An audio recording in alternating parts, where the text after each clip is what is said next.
جناب امریکہ، Australia, Europe کی تو آپ سنتے رہتے ہیں، اب ذرا روس کی بھی سن لیں۔ یہ ایک 10 سالہ مسلمان شہید بچے کا جنازہ ہو رہا ہے۔ اس کو 15 سالہ روسی لڑکے نے انتہائی نفرت، نسل پرستی کے عنوان پر قتل کر دیا۔ یہ ماسکو کا ایک اسکول ہے۔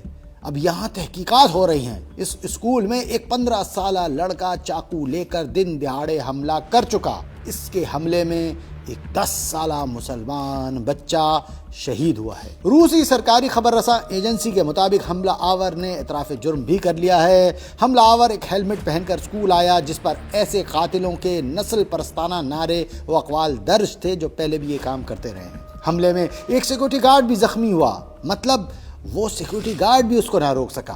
اب سوال یہ ہے کہ یہ سفاکی، یہ درندگی کون کہاں سے پیدا کر رہا ہے؟ اس پر کون بات کرے گا؟ یہ کیسی نفرت ہے؟ یہ انتہا پسندی کیوں نہیں؟ یہ دہشت گردی کیوں نہیں ہے؟ کیا دہشت گردی صرف مسلمانوں کے ساتھ جڑی ہے؟ یہ جو نسل پرستانہ سیکولر فاشسٹ نعرے ہیں، ان کا کیا ہوگا؟